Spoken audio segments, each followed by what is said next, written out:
Started. All right, everyone. Hopefully you're out there in the ether. This is Steve Reynolds, from the GBTA Technology Committee. We're hosting a webinar today with the Tech Safari that's focused on sustainability.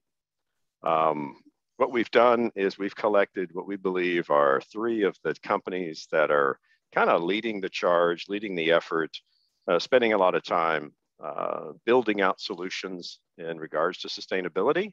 And we wanted to bring them together, present them to the GBTA community at large, so that you can have some awareness and a feel for what's coming, what's here and what's kind of coming in the future as well. So what I first want to do is I'm going to have our panelists introduce themselves. So I'm Steve Reynolds, CEO and founder of TripBam, based in Dallas, Texas. Francesca, you want to go next?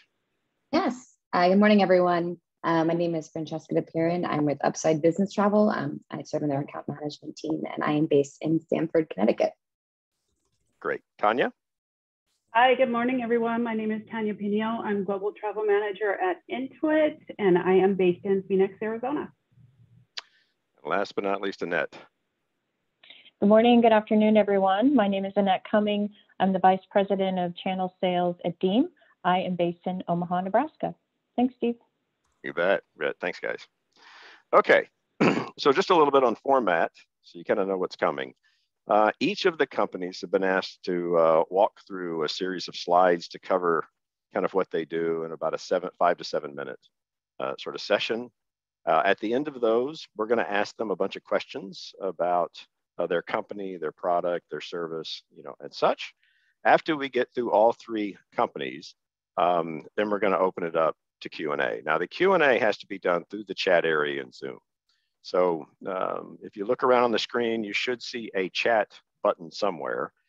You click that button and you'll be able to submit your questions to us. And we're going to hold those to the end, and I'll do the best I can to get through all of them when we get to the end of the session. The 3 companies that we've selected are Roadmap, Thrust Carbon, and Cloverly. And we have senior executives from each of these companies here to kind of present and talk about what they do and answer these questions and so on. So we have the guys that really, really know kind of everything about the products and services that they provide. So with that, I'm going to hand it over to Jerome over at Roadmap, and he's going to talk about their sustainability solution. So Jerome, you want to kick it off? Thanks, Steve. So good morning and good afternoon, wherever you are. So the company name, Roadmap, still exists very much. The owner is actually a different name. So as you may have known, 6 months ago, Roadmap was acquired by Embers. And I'm now 6 months in as a corporate citizen of Embers, which is our new mothership. So what I wanted to do today is talk about sustainability from a roadmap angle, but also a broader angle. So if we can continue to the next slide, and I have to apologize because our marketing department today is Steve Reynolds. I sent him 72 slides and he compressed that down to 5 and he changed it all up. So if you think this is an improvisation show, it is. So pardon for any mistakes that I make, they're all Steve to blame. So I greatly improved it and I changed your logo. Yeah, and suddenly we're in the hotel business. I don't understand why, but go figure. Yeah, go figure. Next to our announcement in March, at the same time, it was also announced that we got a new brother or sister, which is DVI. So DVI used to be the data visualization analytics company of Travel and Transport, the TMC. And Embers also acquired that entity, which is actually a nice segue into the sustainability story that we as Roadmap came across as well. I don't have to explain why sustainability is such a big topic. I personally believe it is actually going to be the strategic pillar of any of the travel programs going forward in the next 3 to 5 years or so. This is what your board wants you to answer. Okay, great. Now that COVID is around the corner, it will be around a corner someday, I hope. And when that is around the corner, this is the new way. And this way is about, okay, how do we minimize travel in order to make sure that we sustain this planet. And that is where the sustainability mode comes from. So when you're down this path, the first question you are going to ask yourself, oh, okay, how are we doing right here, right now? And that's the data question. And the minute you ask data questions in this beautiful industry of ours, most of us get really bored, and some of us panic because of the quality of the different things, but some of the people get really excited. So DVI is actually one of those very few companies that get excited about this data. And what the exciting stuff here is that it's supplier independent. And I think that's the most important layer as well in the industry, to get an outside view of a supplier independent view on your data.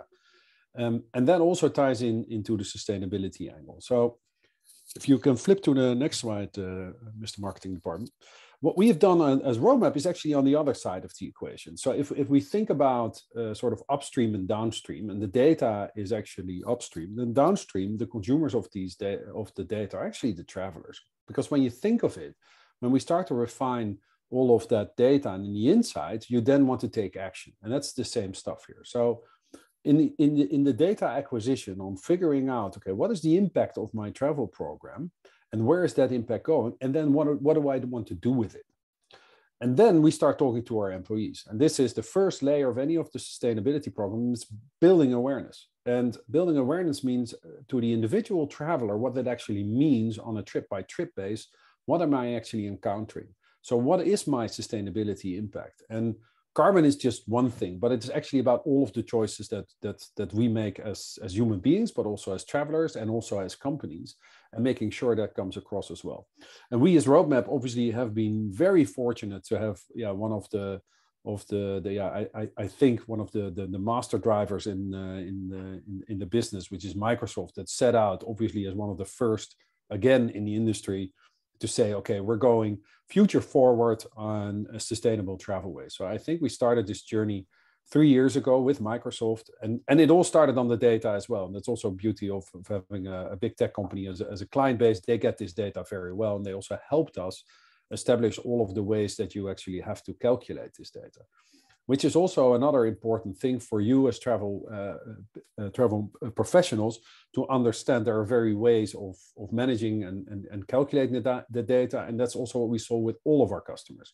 So all of our customers have different ways of reporting their sustainability data up the chain. And it's important to basically be able to support that. So we went out and we basically said, bring your own sustainability algorithm.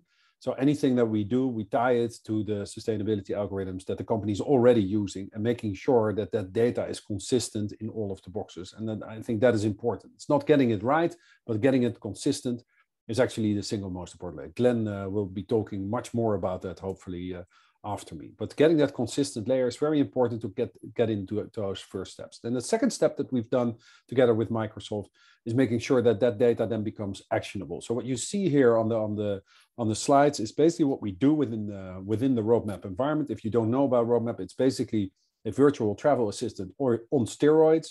What it does, it basically guides your employees from home to home, door to door, and making sure they can focus on why they're traveling. And that means doing the business and actually creating the value of that trip, not spending it on the booking and all of that kind of beautiful stuff that the industry is busy with. No, we really want to take care of the travelers while they're making money for your company. So it's a post-booking environment in which we basically give all of the information that your employee needs while on the road.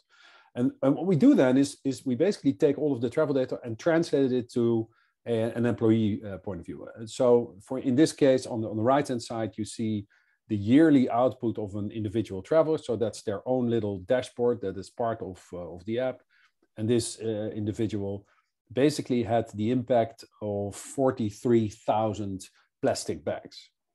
And we translated it into a consumerist way, because that is what we need to do in these enterprise environments, making sure that all of this enterprise shizzle is being translated into stuff that we understand as consumers, and make us feel being cared and as not only employees, but actually as human beings, right? So this is how we humanize work from an employer's perspective as well.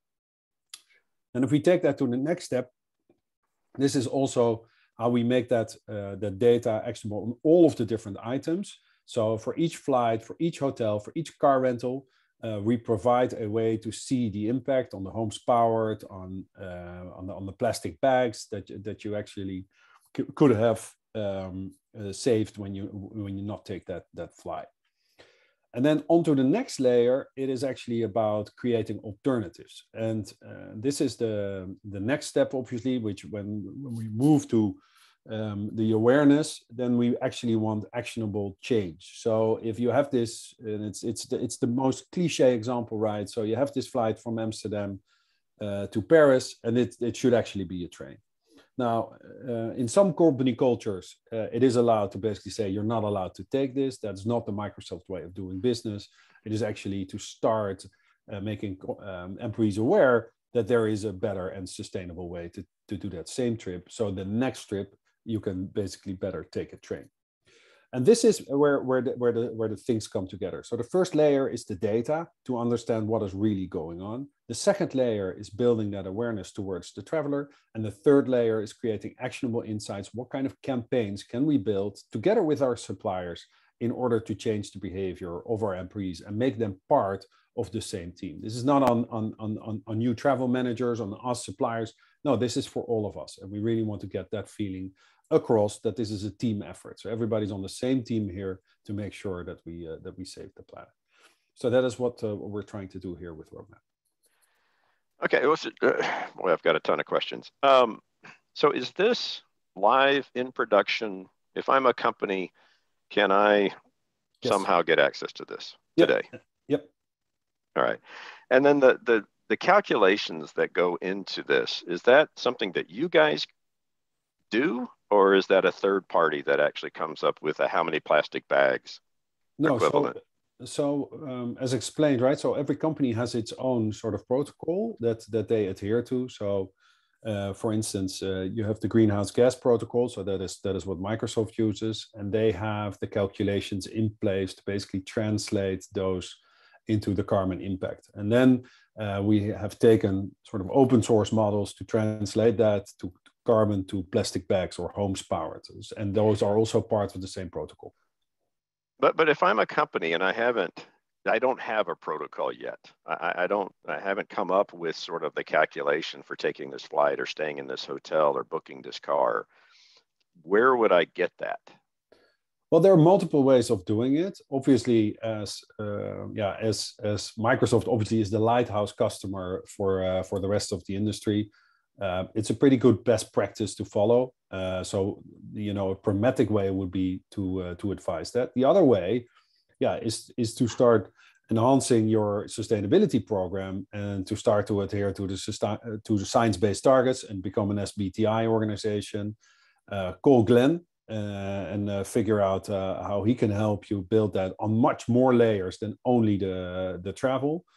So there are multiple ways of getting your hands in and your feet wet in that area. Okay, so last question. So I'm a traveler. I have this app on my phone provided by my company. I'm now sort of more aware as to how much carbon, whatever I'm using as a result of this trip. Have you a sense for how much you've been able to move the needle because of that, nudging travelers in the right direction, whatever you want to call it, that it's actually reduced carbon spend?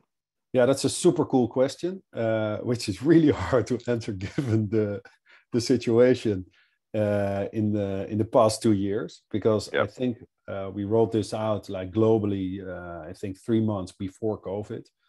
So yeah, figuring that out in this day and age is extremely hard. We obviously have anecdotal feedback from travelers that didn't know what the impact was and change, but it actually proves statistically that it works. We're not there yet.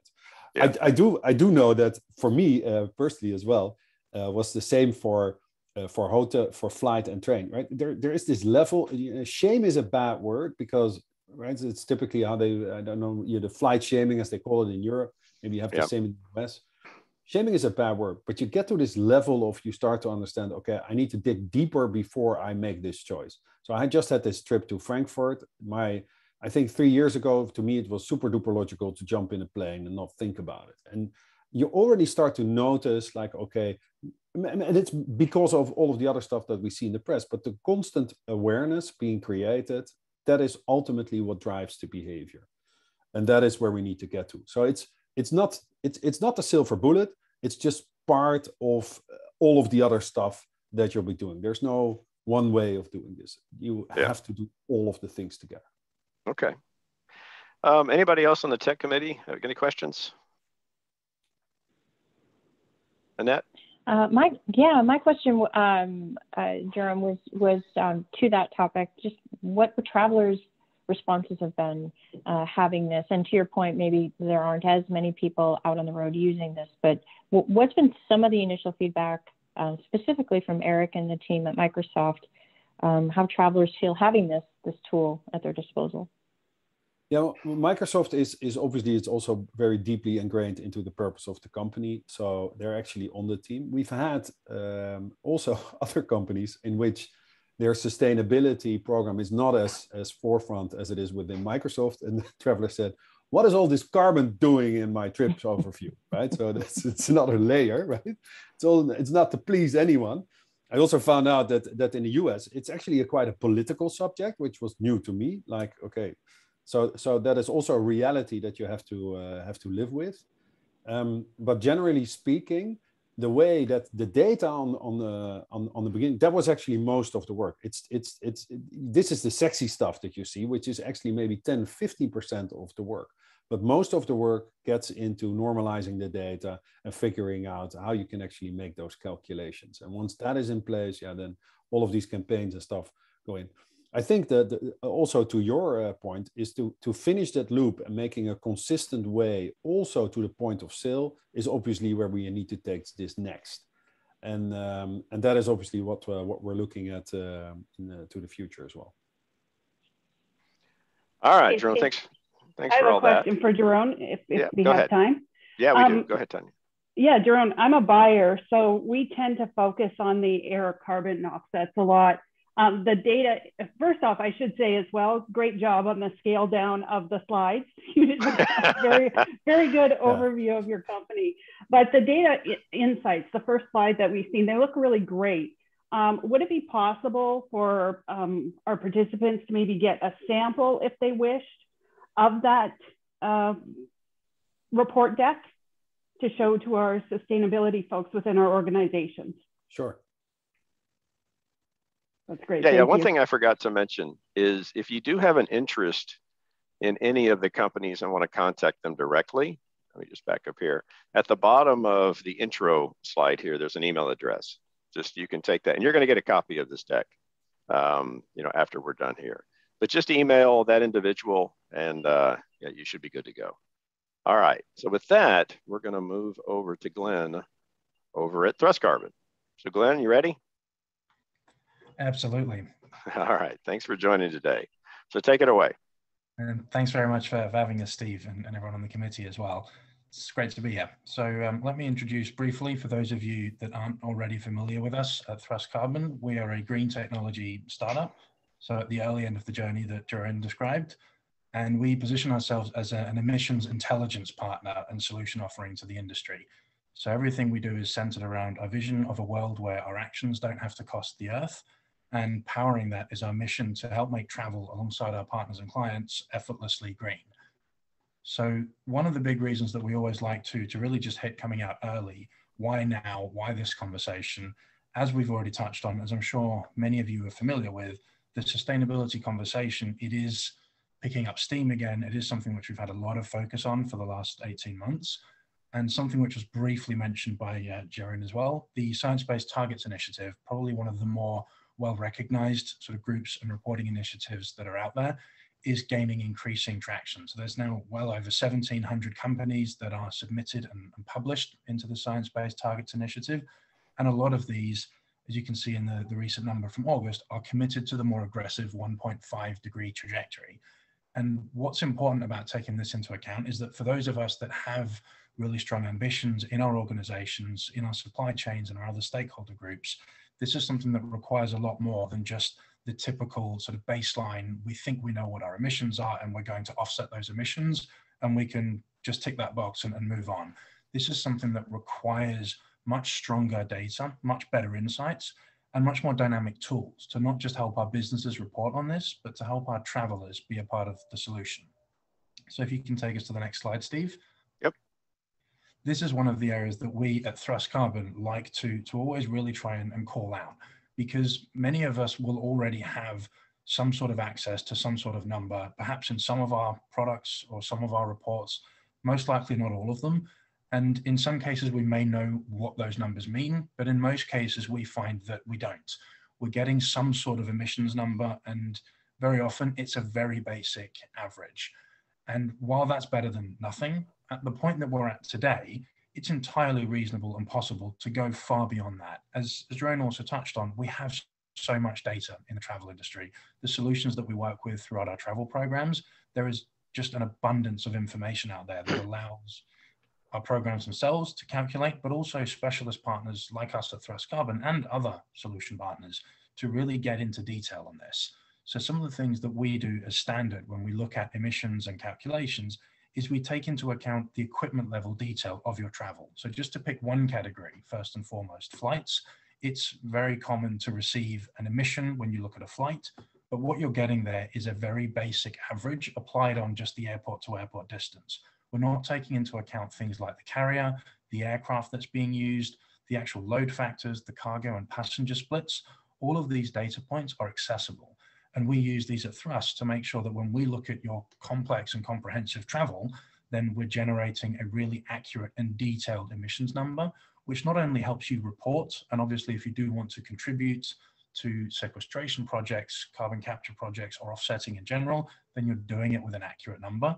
But also when you start to look at the more advanced solutions that we can actually apply, and those are what we'll touch on in a second as part of what we offer, things like carbon budgets and trying to optimize travel choice based on what the traveler sees when they're making their bookings, all of that is possible as well. It is possible to go out and actually look at the difference of an emission based on the aircraft that's being used, based on the carrier that's being chosen, right down to route level. And these are all part of the data offerings that we're able to bring to the table. So if you can take us to the next slide, Steve. So the mix of solutions that we work with alongside our clients, and we already work with clients including the likes of Novartis, the Lego Group, S&P Global, Discovery, a lot of leading global organizations, and a range of partners in the industry as well. So we also work with a range of leading TMCs and other technology offerings and booking tools as well, where it's possible to get access to our calculations through all these different areas. And the offerings that you see on the slide, the Thrust Calculator is our fundamental sort of technology that sits underneath everything that we do. So whether you're just a client that uses our calculating for accurate reporting, that's powered by the Thrust Calculator. But then when we get into other aspects like our Thrust Engage solution, which includes travel dashboards, emissions insights, and recommendations right down to that emission level per trip, that's also powered by the fundamental capabilities of the Thrust Calculator, and our API is accessible there as well. So it is possible to work with us alongside other offerings. So take a roadmap, for example, and their travel app, just as was mentioned, if you have a unique calculation side that's not already in place, then it's possible to leverage our APIs and bring these calculations into a range of different environments. Thrust Offset is something that allows us to link offsetting and sustainability project contributions into these calculation environments. And then Thrust Advisory is something that we've really developed in the last 12 months alongside our leading enterprise clients, where we look at the fundamental details of the travel program and then start to plug in the requirements around reaching certain net zero targets based on the actual travel footprint of an individual organization. So if you imagine your organization has said you want to be net zero by 2030, that inherently creates a carbon budget for the travel department. Most organizations won't look at the specifics of that travel to the level of detail that we would do. So they'll typically look at something like a cost comparison, and we'll create an emission based on the travel spend on an annual basis. But it is possible to go in and look at all these trip level details and really start to understand right down to trip purpose and all these different elements. When do we travel? How do we travel? And obviously the most important point, which was touched on before as well, the consistency. Because when we do these calculations, we do them for all the different categories of travel. So whether it's hotel stays, rail bookings, vehicle rentals, ground mobility in general, even meetings and events, we can bring all of these emissions insights into one unified solution and obviously provide that consistency across the board for the program. So if you go to the next slide, Steve. The core sort of solutions that I want to just highlight for the dialogue today, and obviously if you have any questions, please do feel free to share those and make sure we address them, or as was also mentioned, reach out either on LinkedIn and email. The Thrust Calculator and Thrust Engage, those are our core enterprise technology offerings. So being able to plug into the existing travel data environment, we typically integrate directly with a TMC feed or any existing travel transactions environment where we can pull all of this information. We can generate these accurate insights from things like the flight number and the date of travel. So it's actually very possible to provide these really detailed insights that most of us think of as future exciting potential innovations, but they're actually right here, right now, something that we can use to really optimize and start to engage our travelers and travel with a greener perspective when we have the right purpose for doing so. And then the Thrust Engage side is exactly that. It's about bringing these insights and data points to the travelers at the time that makes the most sense and has the biggest impact. So if you jump to the next slide. So looking here, we get an insight to some of the different areas that our solution can sort of spread through the different offerings that we typically work with. And because everything we've developed is web app based and structured on open API philosophies, it is entirely possible to work with these environments, both in our solutions, but also linking our calculations into other offerings that you work with. So we're not limited to the fact that you can only use our calculations in our world. You can use our calculations wherever they make the most sense for your travel program. And most importantly, when we start to look at things like carbon budgets, potentially applying these right down to team, department, and even individual traveler level, if we jump to the next slide, this is where it becomes so important to have that flexibility. So being able to visualize this in the solution that's important for your program and being able to visualize it for your travelers at the time that you can actually influence their decision. It doesn't help telling a traveler 3 months after their trip that they exceeded their carbon budget. You need to show them the impact of the trip they're planning before they make the choice, so they can see what the impact's going to be of taking a flight over a rail option, if there is a reasonable option there, or even deciding to make a trip that potentially could be done virtually if there's emissions avoidance that needs to be adhered to as far as the carbon budget for the department goes. So that's really the extent of the sort of steps I want to take us through. Please feel free to share any of the questions and we'll go from there, Steve. All right, well, thanks, Glenn. So Francesca, do you have any questions for Glenn? Yes, I do. What I found most interesting was the approach, how you mentioned the old versus the thrust carbon approach.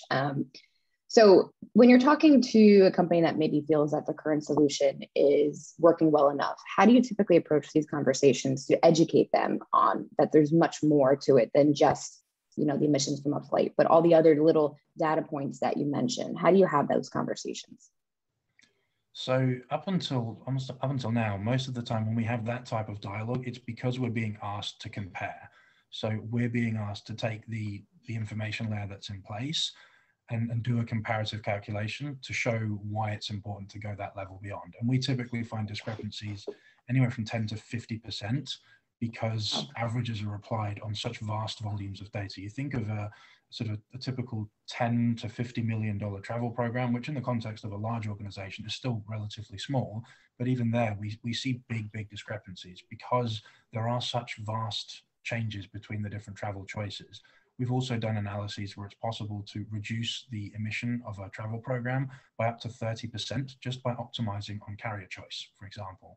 So choosing carriers that have high load factors on popular routes, choosing carriers that operate with more efficient aircraft types. And obviously when you can do that with data and you can do it quickly, that becomes a very positive dialogue in exactly that question line. That's great. And talking about that process for implementation, what would that look like? So from our perspective, usually it's a case of consuming the existing travel transaction report. So integrating with, we're already integrated with the majority of the leading TMCs, and we do have an actual bulk upload facility where we can consume raw data in Excel and CSV format. So we've developed our capabilities to obviously consume the travel industry as we know it to exist. And then as we start to get to the second round of what clients need, the engaging side, that's when obviously more dynamic integrations and API links are set up. I've got a question for Glenn. So in the example you have on the screen here, you know, it shows that I have an estimated emission that's going to be used, I assume, from this particular trip. Is that right? Yeah. Do you have clients today, or are you aware of clients that have said, you've hit your carbon budget, I'm sorry, you cannot take this trip? Is that starting to happen? We don't have any clients that are traveling so much that that's an actual issue at the moment, but we do have clients that have change their travel policy with sustainability metrics and insights as the core philosophy for why those were changed, including things like which trip purpose codes are allowed to, for example, trigger a flight booking. So that is something that we've seen already happen in the industry. Yeah. Yeah, it feels like that we're heading down that path. You know, just as today you've got a budget for funds and spend, you know, how much you can spend, and you got to get approval to go over it. The same thing's going to happen for a carbon offset. Look, the company overall has hit its budget, or your department has hit its budget, or getting close to it. You know, you need to start thinking a little bit differently about whether you need to take that trip or not. Would you agree with that? Absolutely, yeah. And there are organizations that we've seen entire purpose categories of travel have been almost sort of nixed and said you can't travel for that purpose moving forward. Something else that we've seen a lot, and we do calculations again to show the value of doing it, is things like repeat trip policies. So not being able to make a repeat trip within 60 days, for example. So we can do quick layers of calculations and show a travel program that perhaps 30% of their emissions are repeat trips taken in less than 45-day windows. So someone visiting the same city 3 times a month and perhaps not consolidating those trips. So that's something that is obviously having a lot of focus now as well. Okay. Ned or Tanya, any questions for Glenn? I'll grab one that came in from, sorry, Annette, one of our participants. So the question is, or statement, it would be great to get more examples regarding actionable insights. Switching plane to train for short haul is a no-brainer. What other creative recommendations or actions have been taken? Absolutely, great question. And to that point, so the one that we just mentioned, the repeat city windows, that's something that we're getting a lot of interest in, because obviously being able to reduce repeat flights and comparably increase the amount of hotel night stays is still a drastic reduction in emissions when you look at the overall impact. So that's something that a lot of clients are starting to look into, how they can optimize on that side of things. And then other than that, it's also looking at really where you can optimize on the actual carrier choice, because there are some opportunities where on certain popular routes, you may be traveling for a reason historically, such as carrier preference on an individual level, where there are much greener alternatives in place for higher load factor flights and more modern aircraft being used. So that's something as well. All right, well, Glenn, thanks for that. There'll be more chance for questions here at the end. So with that, I want to introduce Jason at Cloverly. Jason, take it away. Okay, thanks, Steve, and hello to all of you. I'm the CEO of Cloverly, and I'm excited to talk to you about sustainability as well as Cloverly. So Cloverly basically provides automated carbon emissions calculations and offsetting and reporting for the travel industry. I think we all know why this is important and why now. Getting into some of the problems we're having to solve for. You know, companies are quite early in terms of wrapping their arms around sustainability and travel right now, and it's not an easy problem to solve. It's difficult to balance the goals of sustainability and profitability. Technology is a big challenge here. There are many different stakeholder interests that have to be managed, and sustainability is a moving target, right? Potential regulation, consumer interests, et cetera. And so we build the technology for this. We make it simple, and we help businesses achieve their sustainability goals faster and cheaper. So here's Cloverly's solution in a nutshell. It's designed for the travel industry, serving suppliers, TMCs, and corporate buyers. That includes flights and hospitality, rental cars, and so on. Our solution has 3 main components: estimating, offsetting, and reporting. So starting with estimating, we estimate the carbon emissions from an activity such as a flight or a hotel stay. We have third-party certified calculations, which we continually enhance with new research, new data sets. These are actual calculations, can leverage all the data points you would hope for more precision there, such as aircraft type and load factors. And you can also use your own calculations if you would like. That's easy with our technology. And then the next is the offsetting piece. So we'll match the CO2 impact of the activity with geographically proximate projects. So we'll then offset the carbon emissions from that activity. And we build and manage a robust portfolio of very carefully vetted, verified offset projects. We offer a broad range of quality offsets anywhere in the world. It's a diverse portfolio across several project types as well, such as reforestation, wind, solar, et cetera. And then we manage the rest, the inventory, the audit trail, customer messaging, if that's applicable. There's a bunch that we manage behind the scenes for you that you just don't have to worry about is really the main point. And then number three, finally, is the reporting. So we provide CO2 and offset reporting for you. And if applicable for you, reporting for your customer then as well. And that includes all sorts of insights around your emissions by activity or department or company or client, et cetera, as well as reporting on your offsets, how much you've offset and where, which project types, et cetera, plus full transparency around the details of every one of your projects with a full audit trail. So all this is automated through our API. There are also other ways too. API is the best option if feasible. It's easy for you to set up. And if it's applicable to you, such as if you're a TMC or a supplier, you can engage your customers with it, or this just can be done for you and your employees internally. So here is an example of an option to let your customer green their flight. If you have a customer-facing scenario like this, consumer-facing, we calculate the emissions from that flight. If the customer opts to offset that, we'll do that for them real time, then match it with the local project near the CO2 impact, and then provide reporting on that. Alternatively, if you're a supplier or a TMC, you could offset the booking yourself. You could include it as a part of your offering. Maybe that's a premium offering, and every time your customers book, you can tell them about it as well as how much emissions they're saving. And then finally, on the right side there, you can see full transparency into the details of any project that was supported. And that's permanently available to you or your employee or your customer. And here's one example from our dashboard that breaks down your emissions and your carbon offsets, your type of offsets, and so on. There's much more available here, but this is just an example of that. You can go ahead, Steve. Thanks. And then this is our last slide, where we were the first API for carbon offsets, and our experience gives us tremendous advantages for our customers. We have hundreds of customers from Fortune 500s to SMBs. We've successfully integrated with businesses of all sizes and helped design many custom user experiences, front end, back end integrations. We've processed over 1 million unique carbon offset purchases.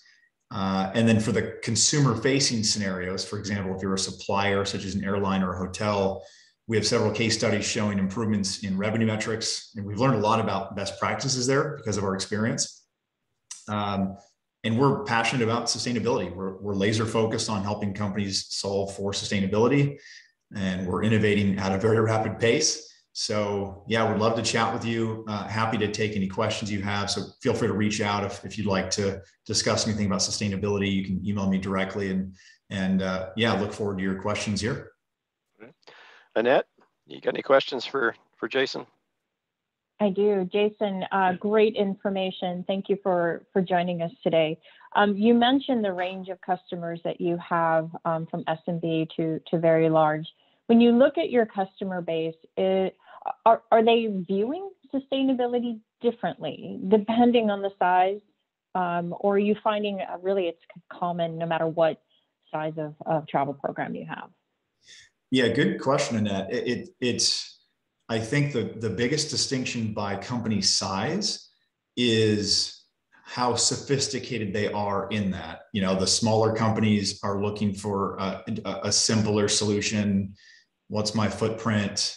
How do I offset this? As simple as possible.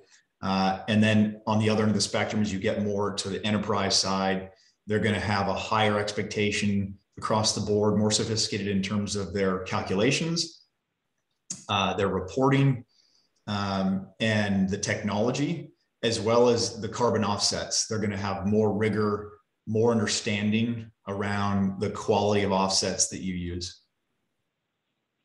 Okay, yeah, that makes sense. So if you look at your offering in the market, and for the audience here, what would you say is the number one thing that makes Cloverly unique in this space? Yeah, I think the big thing is our experience as the first API for carbon offsets. You know, there aren't many companies doing this right now, but the ones that do have generally only been around for about a year and a half. And that's pretty early for a company at that stage. There's a lot that still needs to be learned and built. The technology isn't there yet. It's not as scalable or stable. Usually has to be rebuilt after about 1.5 years anyway. I'm sure those who have been part of a startup know how that goes. So there's just a lot to be learned and built from a sustainability perspective as well. You know, it takes time to build the right carbon offset portfolio and expertise. And there's a lot to be learned about you as the customer. It takes at least, several dozen customer deployments to make some mistakes and learn from them, and then ultimately solve for them. And so our experience has given us time to scale as well. Our team, we have more resources than others. And so I think all of that gives our customers big benefits. A couple things: our technology is robust, it's tested, it's built for scale and flexibility. In fact, we were selected by one of the major credit card companies after a very, very thorough review of all the solutions in the market. And that helps attest to that. The breadth and scale of our carbon offset portfolio is greater. We have demonstrated ROI with our customers, and we've learned a lot about best practices on how to deploy this. So that's one. And then two is frankly, I think we're a great partner. In fact, this is one of the main reasons that we were chosen by that major credit card company. They met with almost 10 people on the Cloverly team, and they knew we could support them very well. And I think lastly, that partnership with the credit card company will likely give unique benefits to our other travel related customers.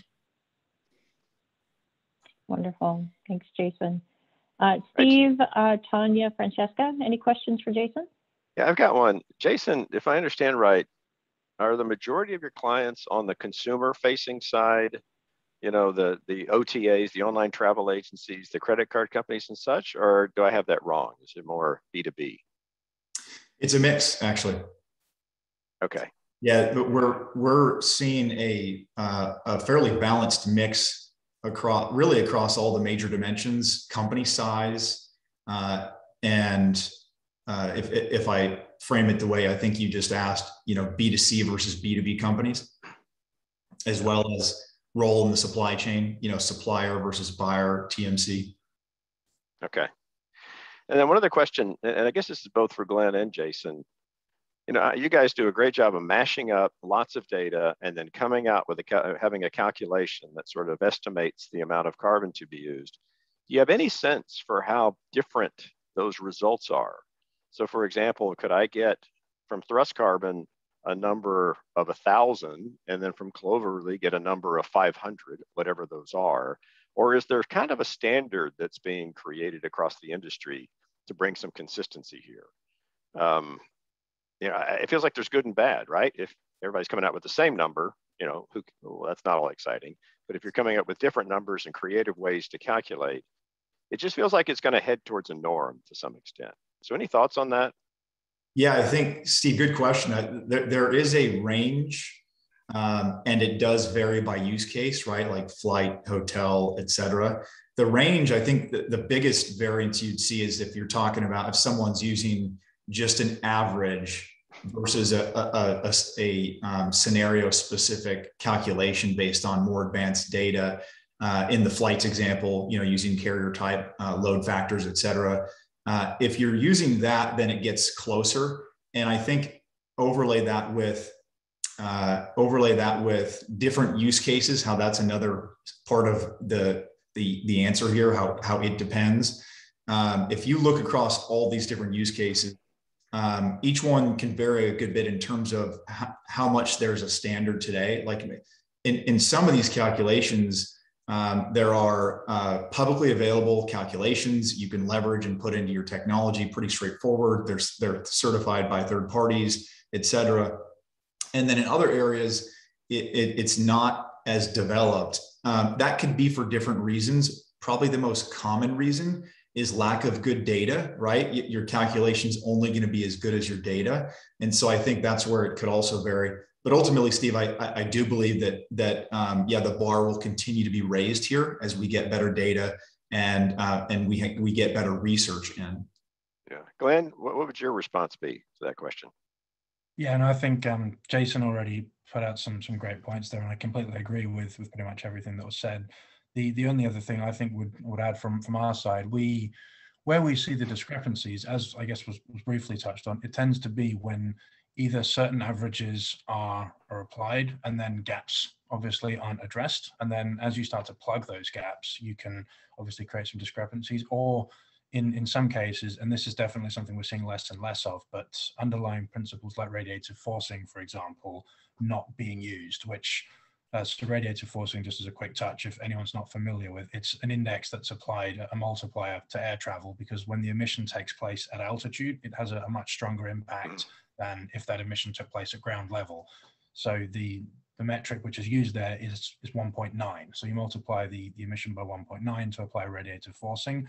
And we have seen many cases where when standards or plug and play methodologies are used, that metric isn't used, or a smaller version of it. So sometimes it's only 1.2 or 1.4. And obviously what's important there is if the client has a certain ambition, if the organization itself wants to be reporting and calculating their emissions to a certain standard, then a certain level of that multiplier needs to be used. And that's really where we tend to see the largest sort of gaps and differentiators come out. It's from things like that. And the other thing that we always say is hopefully in the not too distant future, that should no longer be a differentiator. Ultimately, if all of us are doing our jobs correctly, that number should be the same, because it really doesn't matter what you say or what you try and sort of do in a black box. The emission is the same, regardless of how we calculate.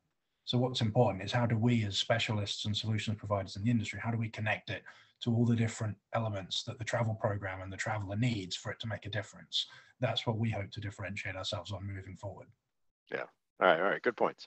So let me go to the Q&A here. I'm gonna do the best I can to get through these. There's quite a few. So I did not plant this question, I promise you. It says, how do you measure carbon footprint, or what do you measure for a specific hotel choice?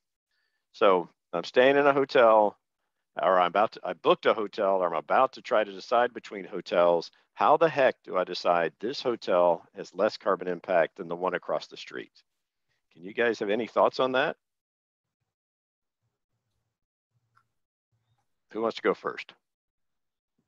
Well, I'll tell you how we calculate for it, Steve. And we obviously have the easy part because we're not available at the point of sale. So at the point of sale, yeah, you actually want to be as close as possible to reality, and that gives most of the problems, because then you need to figure out, okay, what kind of air conditioning, how big is that room, yada yada yada.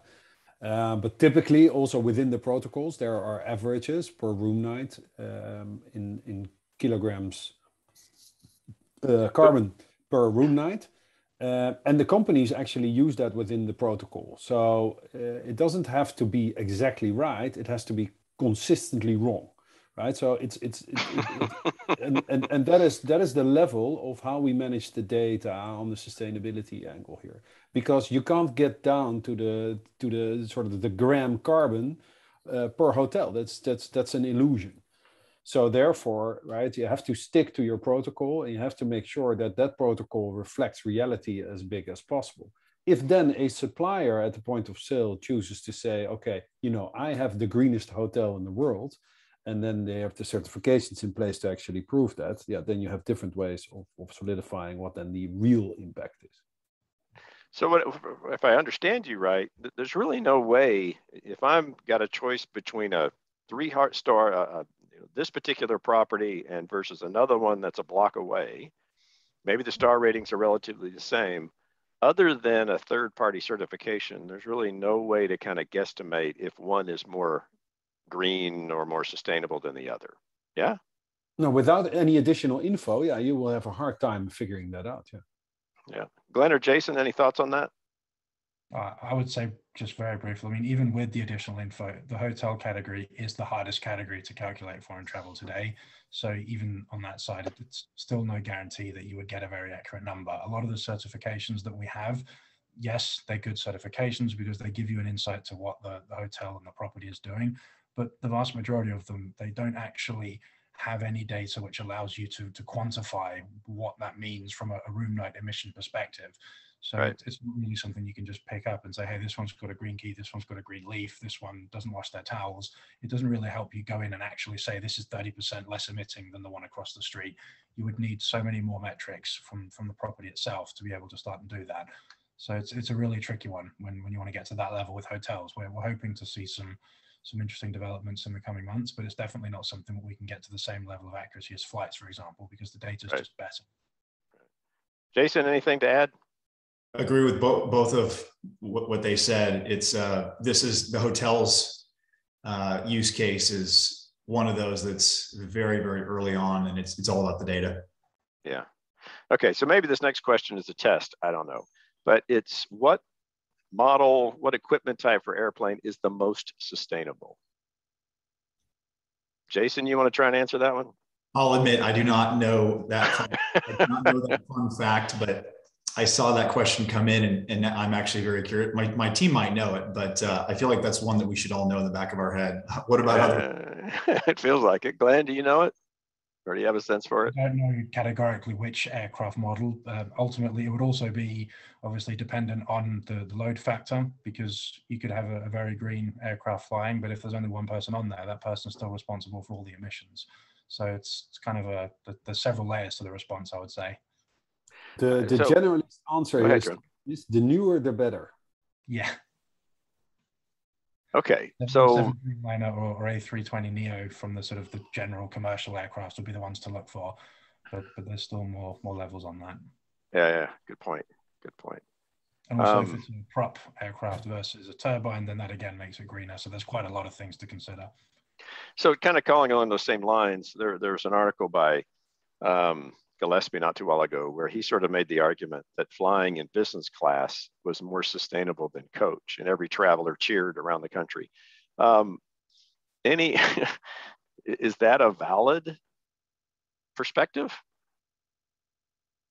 Well, I like everything that's called Dr. Yeah, it is controversial. Let's put it this way, right? So, but the thinking is obviously different. Okay, let's make it so scarce that we raise the prices and we travel less, right? So that is the thinking behind it, which holds a lot of truth. You know, a lot of us won't like that because, yeah, hey, we're in the transaction business and we need volumes.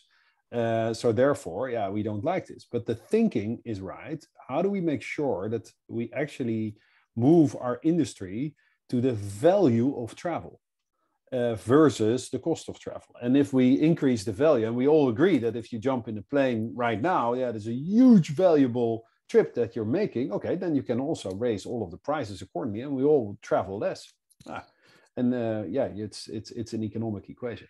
Yeah, but technically, I think, Scott, it's not right? So let's also make it clear for the audience that you don't want to put your people in business class because the impact is roughly 10 to 20 times higher for a business class versus an economy seat.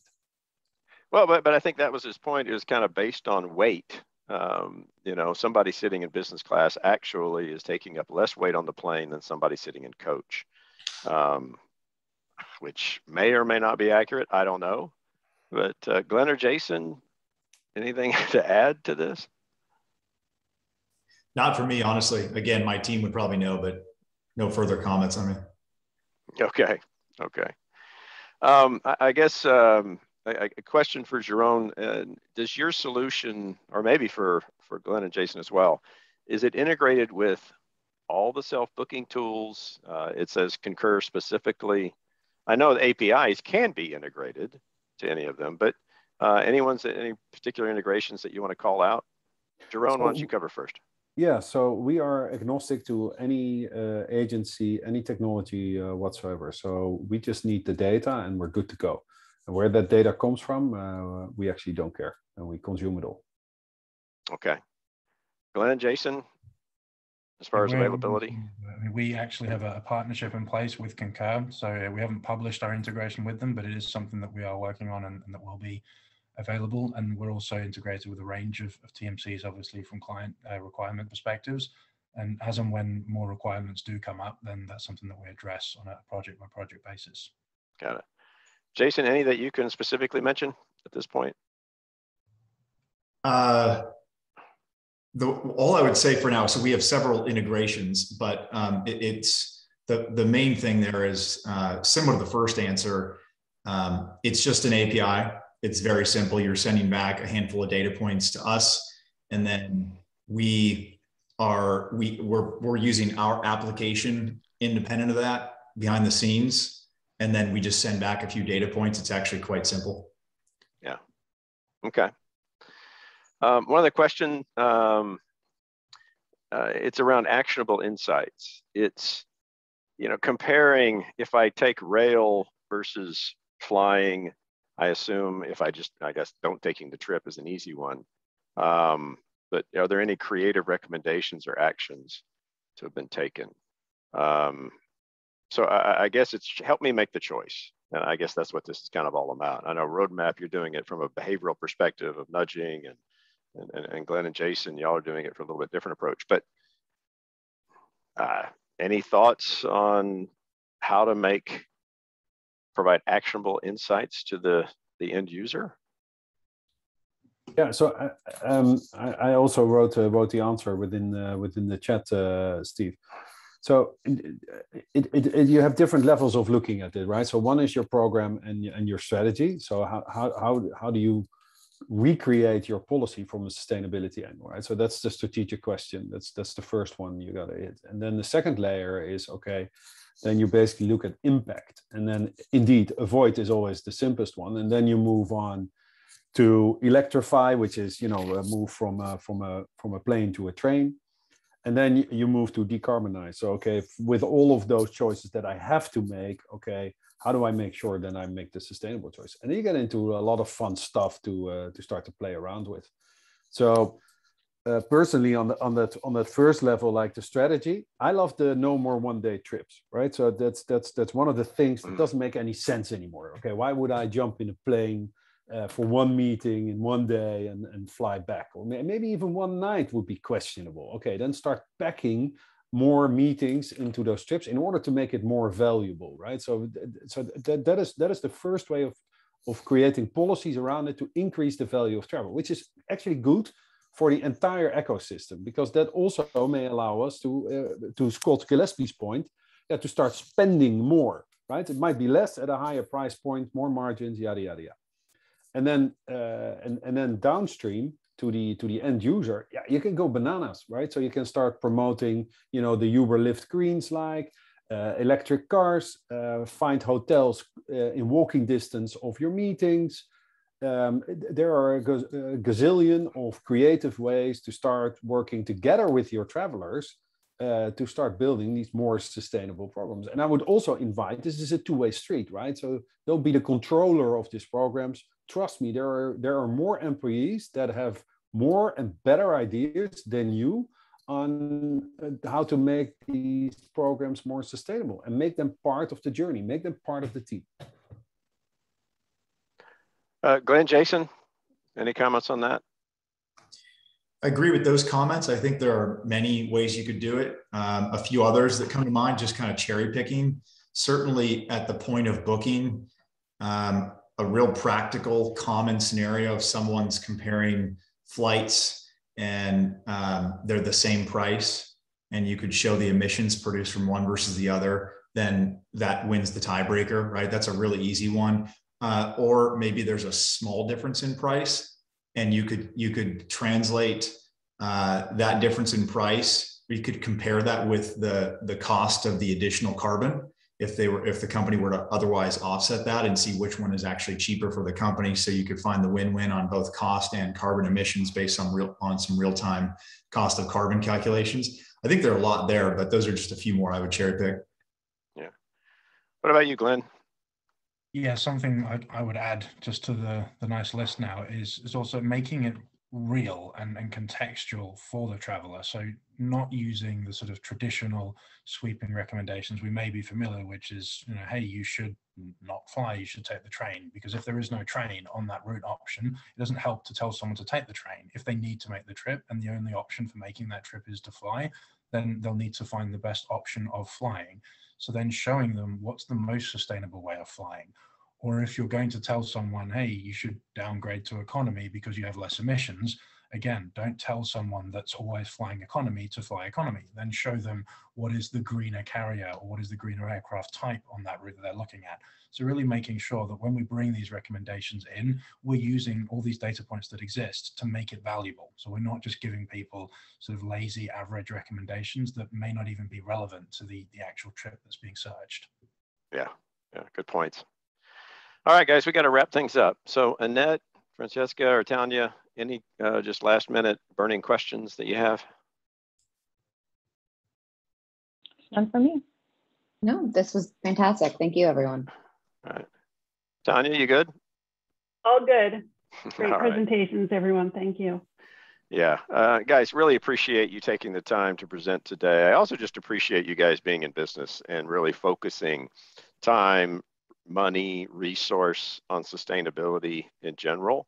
You know, I don't know if it's turning into sort of the financial incentive that you expected, but the fact that you're really just committed to it and putting the time and effort into it, you know, it's just, it's very impressive. So, you know, just thanks for all that you do and keep at it. I think it's a long haul kind of thing. You know, and I know all of us on this call and the committee are doing what we can to kind of nudge people, you know, in the right direction and using you guys' services over time. So, Glenn, Jason, Jerome, any last minute comments before we wrap up? No, thanks for putting the light on this super duper important subject, and I hope GBTA will continue to strive also towards a much more sustainable industry. I think it's worth applauding the GBTA and the Tech Committee's initiative here. You bet. Glenn, Jason? Yeah. All right. Well, guys, thanks again for your time. As I said, we're going to send everybody the presentation. I think you'll also get a link to the recording afterwards. If you've got any information, if you'd like more information about the individual companies, there's email addresses that'll be provided in the PowerPoint that's going to be sent. With that, I think we're done. Thanks, everyone. Thanks, everyone. Bye, guys. Bye.